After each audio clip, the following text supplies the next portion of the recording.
고린도전서 13장이 무슨 장이죠? 사랑장입니다. 왜 사랑장이라고 그래요?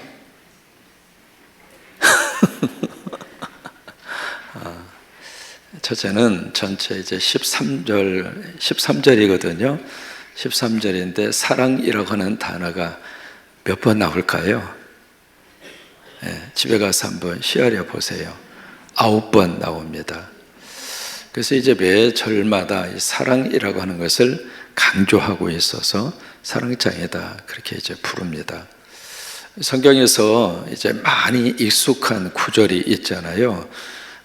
그 중에서 이제 성경하면 예수 안 믿는 사람들 이렇게 기억하고 있는 구절들이 많이 있습니다. 그 가운데 결혼식장에서 가장 많이 인용되는 성경 구절 가운데 하나가 이 고린도전서 13장입니다. 부부 딱 세워놓고 사랑은 오래 참고 모든 것을 견디며 참으며 인내하느냐. 그러니까 둘이 사랑하고 싸우지 말고 잘 살아.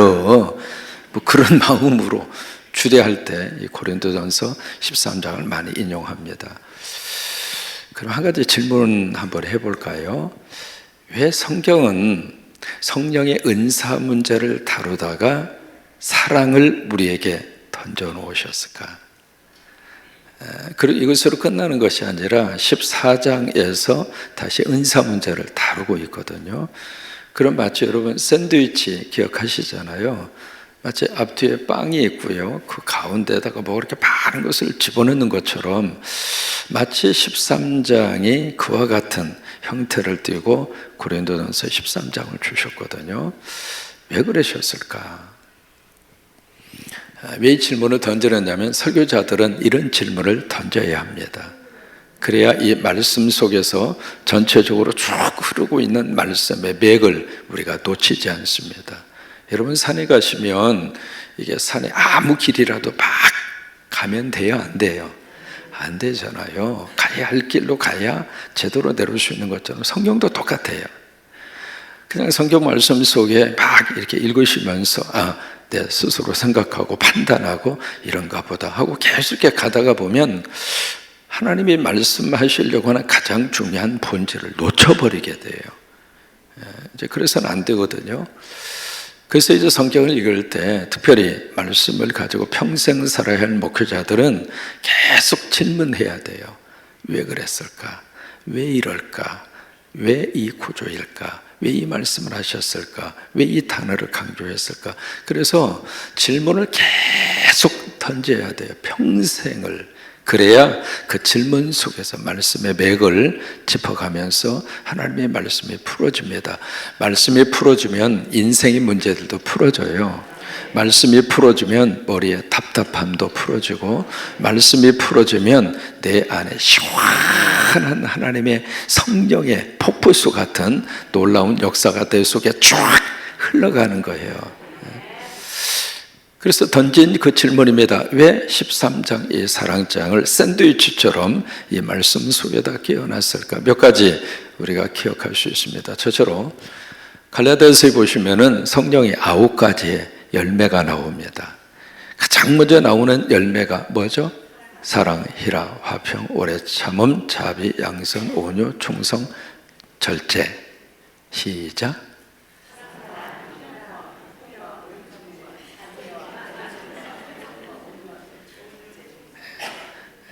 많이 나왔어요. 그래서 성령의 은사를 설명하다가 성령의 열매는 사랑이다. 그래서 고린도전서 13장의 말씀을 주시지 않았는가. 두 번째로 이 고린도라고 하는 이 교회 자체가 우리가 1장부터 쭉 살펴봤습니다마는 칭찬거리가 많아요? 문제거리가 많아요? 우리가 알고 있는 대로 고린도 교회 안에는 많은 문제들이 돌출되어져 있었습니다. 가장 먼저 파별 문제부터 나오잖아요. 아브로파, 아볼로파, 케바파, 바울파, 그 다음에 그리스도파, 요즘에는 대파 해서 그냥 이 파벌이 계속 교회 안에 일어나게 되잖아요.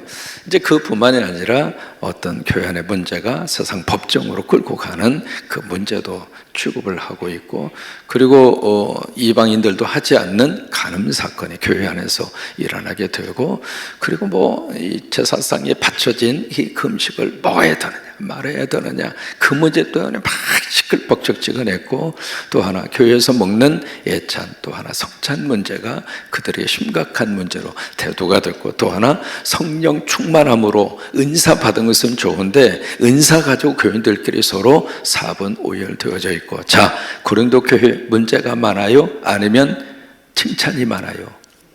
문제가 많아요. 그리고 고린도 교회나 현대 교회나 사실은 50보 100보예요. 그러니까 늘 우리들이 교회를 바라보면서 문제만 바라보는 사람은 문제 속에서 계속 그렇게 봐요. 그런데 보세요, 이 교회를 붙들고 있는 분은 누구인가? 계시록에 보세요, 여기에 금 촛대 사이를 막 다니고 사자들을 붙잡고 있는 그분이 누구예요? 예수 그리스도예요. 여러분, 목사님들을 누가 붙잡고 계시는가? 주님이 붙잡고 계세요. 그래서 목회하는 거예요. 주님이 붙잡고 계셔서. 이 금촛대 7교회 사이를 누가 운행하고 계시는가? 주님이 계시기 때문에 교회가 유지가 되는 거예요. 문제가 있다 할지라도 그 문제 속에 성령이 역사하시고 주님이 우리를 붙잡고 계시고, 그래서 우리가 이 믿음의 삶의 여정을 끝까지 달려갈 수 있는 그 에너지와 힘은 어디에서 나오는가? 나한테 있지 않아요. 예수 그리스도에게 있어요.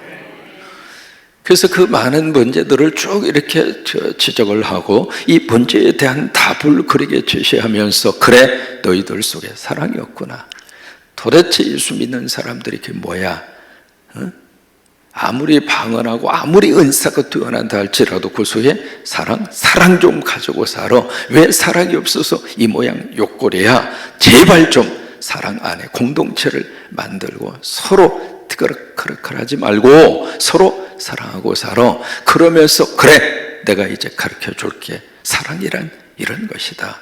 그런 의미에서 이 사랑장을 고린도 교회 교인들에게 줬을까? 어떨 것 같아요? 한번 머릿속에 생각을 해보세요. 아니면 세 번째로, 고린도 교회 성도들이 달리는 말에 채찍질을 한다고 너무 사랑으로 충만해요. 서로 만나면 형님 먼저, 아우 먼저, 서로 가족처럼 밀어주고 땡겨주고, 그러면서 가족 이상으로 끈끈한 정을 꽉 그렇게 붙잡고, 그래서 교인들 사이에 서로 형제 이상으로. 여러분, 형제지간이라 할지라도 하루에 한 번씩 만나는 형제들이 있습니까? 가족이라 할지라도요, 이렇게 자주 만나는 가족이 있습니까? 같은 교인들끼리는요, 매일 보고 살아요. 어제도 봤는데 오늘도 보잖아요. 참 옆에 있는 분 너무 고마운 분이에요. 어느 형제가, 어느 가족이 이렇게 매일 아침마다 이렇게 서로 같이 보고 아라라 끝, 이런 가족이 어디가 있습니까? 그러니까 우리가 예수 안에서 한 교회에서 신앙생활을 한다는 이 자체가 우리로서는 가족 이상의 의미가 있다 이 말이에요. 인정하십니까?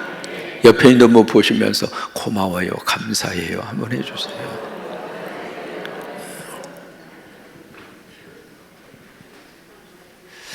그러니까 어떤 사랑을 가지고 그렇게 고린도 교회 성도들이 문제 속에서도 서로 가족 이상으로 그렇게 사랑으로 잘 똘똘 뭉쳐서 그렇게 신앙생활하고 있는 그들에게 참 잘한다. 그래야지. 그래. 그게 신앙생활하는 거야. 그래서 달리는 말을 채찍질하는 의미에서 고린도전서 13장에 이 사랑장을 그들에게 줬을까? 질문을 4가지 했습니다. 대답은 여러분들 스스로 하라는 것이 아니라 제가 해드리겠습니다. 오늘 이 성경 속에서 한 가지 딱 머릿속에 기억해야 할 단어가 있습니다. 뭐죠? 사랑이라고 하는 단어예요. 그러면 이 단어를 머릿속에 딱 기억하시고, 여러분, 사랑이 뭐예요? 그럼 머릿속에 딱 떠오르는 개념이 하나 있을 겁니다. 사랑이요, 눈물의 씨앗이죠. 이 사랑이라는 개념 자체가 굉장히 추상적입니다. 그러니까 사랑이라고 하는 단어를 딱 들으면 머릿속에 감정 차원에서 굉장히 많이 이 개념 자체를 해석합니다. 사랑하면 가슴이 부풀고, 사랑하면 얼굴이 갑자기 붉어지고, 사랑하면 통탕통탕거리고, 어떤 그런 개념에서 굉장히 추상적이고 감성적인, 감정적 그런 차원에서 이 사랑의 개념이 우리로 머릿속에 딱 들어와 있습니다. 그러면 오늘 성경에서 말씀하시는 이 사랑의 개념, 왜요? 사랑의 개념이 우리가 생각하는 그 개념보다도 훨씬 더 큰 개념으로 지금 오늘 되어져 있거든요. 여러분 1절을 보세요. 뭐라고 딱 고백하는가? 내가 사람의 방언 그리고 천사의 말 할지라도. 여러분 이 방언과 말이라고 하는 말이 영어 번역에서는 똑같이 언어라고 되어 있어요. 사람의 언어, 여러분 보세요. 사람의 언어가 뭘까요? 외국어입니다. 외국어. 우리 영어 하나만 가지고도 평생 씨름하잖아요. 저는 영어에 대한 에피소드가 참 많습니다. 나름대로 이제 한국에서 영어도 하고, 나름대로 공부도 하고, 여기서 대학원까지 했으니까 영어에 대해서 좀 할 거 아니겠어요? 기대하는 마음으로 미국 신학교에 들어가서 그것도 맨 앞자리에 앉았어요. 왜 앞자리에 앉아야 내가 집중한다고 생각하고, 녹음기도 하나 샀어요. 50불 주고. 그때 50불이면 굉장히 비싼 녹음기예요. 녹음기 딱 앞에 놓고 내가 교수의 말을 이만큼도 내가 놓치지 않으리라. 그리고 귀를 쫑긋 세고 맨 앞에 서서 미국 사람의 강의를 이렇게, 교수님의 강의를 듣는데, 와, 머리가 하얘요. 한마디도 안 들리는 거예요. 그때의 충격이라고 하는 것은 진짜 말할 수 없는 충격이었습니다. 내가 이 정도였는가? 1시간 내내 그렇게 신경 써서 들으려고 그러는데 안 들리는 거예요. 근데 두 마디 알아들었잖아요. 뭐냐면 쉬는 시간, 브레이크 타임이라고 그래가지고 이제부터 쉬는 시간대로, 그건 귀에 쏙 들어오더라고요. 쉬는 시간인가 보다. 근데 이제 마지막에 또 한마디가 딱 들려요. Go home. 끝났으니까 집으로 가라고.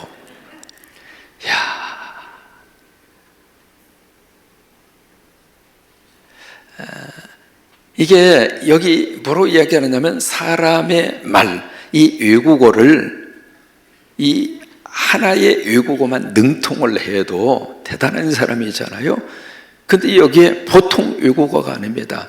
그 다음에 여기 방언이라고 되어져 있는 방언의 말, 방언에 그렇게 1절에 뭐라고 되어 있느냐면 천사의 말, 그렇게 되어 있잖아요. 이 말도 언어입니다. 언어. 이 천사의 말을 뭐라고 이야기하는가? 방언을 천사의 말로 이해했습니다. 그래서 방언을 많이 하는 사람은 자신이 천사라고 생각했어요. 그러니까 이 외국어를 그렇게 능통하게 잘하고 방언, 천사의 말을 할지라도 사랑이 없으면 소리나는 구리, 여기 소리나는 구리라고 하는 것은 징 있잖아요. 징 가지고 막 이렇게 치는 거고요. 그 다음에 울리는 꽹과리, 그 심벌즈 있잖아요. 꽹과리, 심벌즈, 그것을 팍 두들겨 패는 그 소리와 같다. 뭐가 없으면, 사랑이 없으면. 그러니까 사랑을 전제하지 않고서는 이 외국어를 그렇게 농통하게 하고 방언을 그렇게 잘한다 할지라도 의미가 없다, 그 이야기 아니겠어요? 그 다음에 2절에 가서 보시면 내가 무슨 능력이 있어요? 예언하는 능력이 있다. 여러분, 예언하는 능력, 예언하면, 자, 그 중에 대표적인 사람 요셉이에요. 요셉이 애굽의 바로에게 딱 가서 뭘 가르쳐 줬어요? 꿈을 해석을 해줘요. 앞으로 7년 동안 큰 풍년이 일어날 것이다. 그리고 7년 동안 흉년이 일어날 것이다. 그러니 풍년 때 걷어들여서 흉년을 대비해라. 그거 하나 가지고 총리된 거예요. 그러니까 그 꿈을 해석할 수 있는 예지적인 능력이 요셉 속에 있었단 말이에요.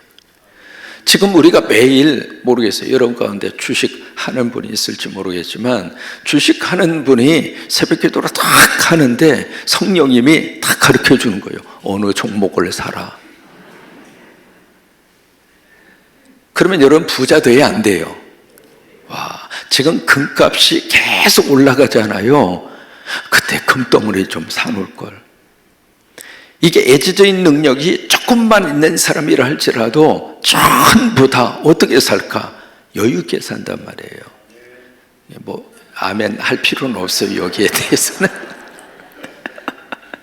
근데 여기 2절 말씀에 이게 예언하는 능력이 보통 능력이 아니거든요. 그래서 모든 비밀, 모든 지식을 알 수 있는 애지적인 능력이 있단 말이에요. 그러면 여러분, 이 사람이 보통 사람이에요? 신의 영역이지. 또 믿음을 가지고 있는데 이 믿음이 산을 옮길 만한 믿음이에요. 이 보통 믿음이 아니잖아요. 그렇다 할지라도 사랑이 없으면 내가 아무것도 아니다. 그 다음에 3절 말씀에 내가 내게 있는 모든 것으로 구제하고. 여러분, 이런 사람들을 사회에서는 뭐라고 이야기해요? 내 재산 다 털어서 그곳으로 이웃을 구제해요. 그러면 그런 사람들을 매스컴이 가만두겠습니까? 그 다음에 심지어 내 몸을 불사르게 내어줄지라도, 여기 내 몸을 불사르게 내준다 하면 기억나는 사람, 국민학교 교과서에 실린 사람이 있죠. 강재규 소령. 기억하시죠? 수류탄 연습을 하는데 이 부하가 수류탄을 앞으로 던져야 되는데 어떻게 해서 그 근처에다 수류탄을 핀을 뽑은 다음에 수류탄이 그 근처에 톡 하고 떨어진 거예요. 근데 순간적으로 그게 터지면 이 분대원들 전체, 소대원들 전체가 이게 생명 위험을 느끼고 이 강재규 소령이 몸으로 가서 수류탄을 덮었잖아요. 그래가지고 자기 몸이 수류탄에 의해서 다 죽고 소대원들을 살린 그 케이스거든요.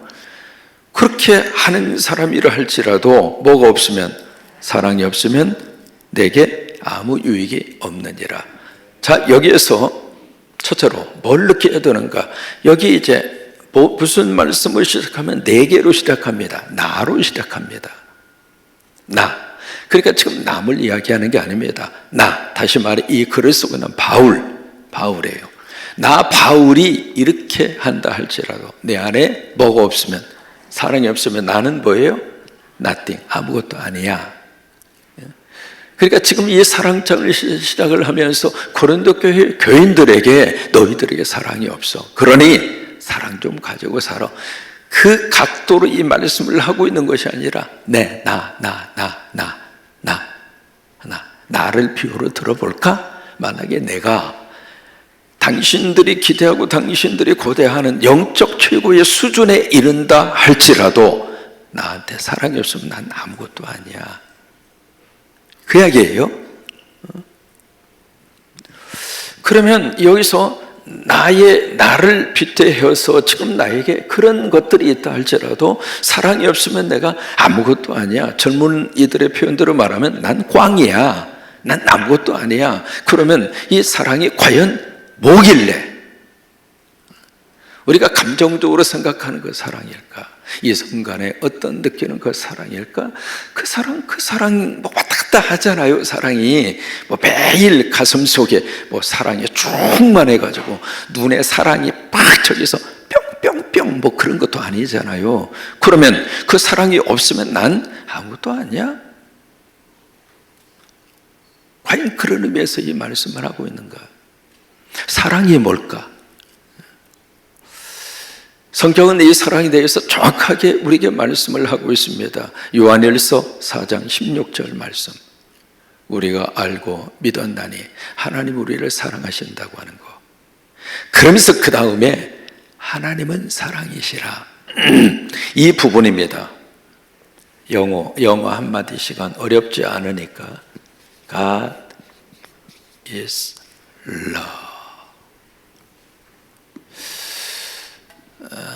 우리가 알고 우리가 믿는 바가 있다. 하나님이 우리를 사랑하시는데 하나님은 사랑이라.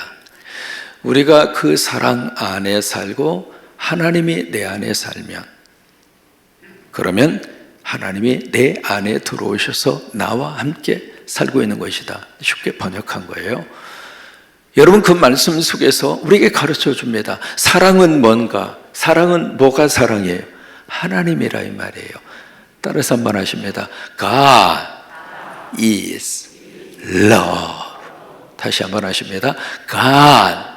이 God이라고 하는 영어를 여러분 발음하실 때는 God 그러면 안 돼요. 길게 발음하셔야 돼요. 짧게 여러분이 God 그러면 일반적으로 생각하는 모든 신들을 발음할 때 God 그래요. 우리가 믿는 하나님에 대한 영어식 발음은 God이라고 그래요. 입을 좀 크게 벌리셔서 좀 길게 빼셔야 돼요. 먼지가 서너 개 들어갈 정도로. 다시 한번 하십니다. God is love. 하나님은 사랑이시라. 이해가 되십니까? 여기 고린도전서 13장의 사랑은 인간적인 감정의 사랑의 차원이 아닙니다. 하나님입니다. 이해가 되십니까? 그 각도에서 이 말씀을 읽어야 이 말씀의 의미가 뭔지를 압니다. 자, 보세요. 1절부터 다시 보십니다. 내가 사람의 방언과 천사의 말을 할지라도 나에게 사랑이 없으면, 나에게 하나님이 없으면 나는 소리나는 구리와 울리는 꽹과리와 똑같다. 이해가 되십니까?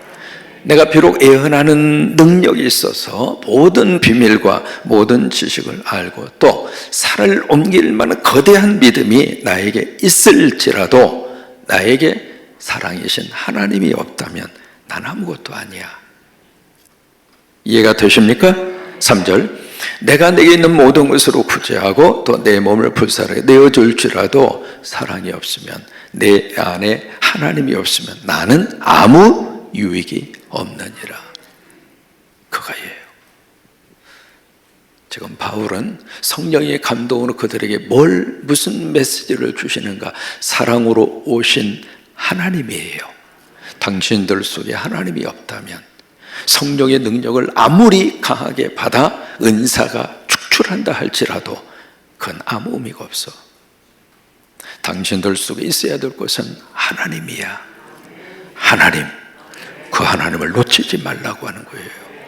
여러분, 신앙생활 하면서 우리가 그렇습니다. 어떤 능력을 행하기 위해서 금식하시고 철회하시고 하나님의 어떤 성령의 폭발적인 은사를 받아서 내가 손대는 사람마다 병이 고침받고 내가 손대는 사람마다 기적이 나타나고, 물론 그것도 우리가 사모해야 되죠. 목회하면서 가끔 엉뚱한 생각을 할 때가 있거든요. 뭐냐면 하나님 1년에 한 번씩 장례식장 가서 탁 장례식 집례하기 전에 관에다가 탁 놓고 손에 기도하면 관 속에서 똑똑똑똑 소리가 나가지고 이게 무슨 소리가 싶어서 관 뚜껑을 팍 열면 그 사람이 아멘 하고 벌떡 탁하게 일어나게 한 건씩만 해주시면 참 하나님도 좋고 목회하는 저도 좋고 교회도 좋고 다 좋을 터인데 그 엉뚱한 생각을 가끔씩 해봅니다. 근데 지금까지 그런 일은 한 건도 안 일어났습니다.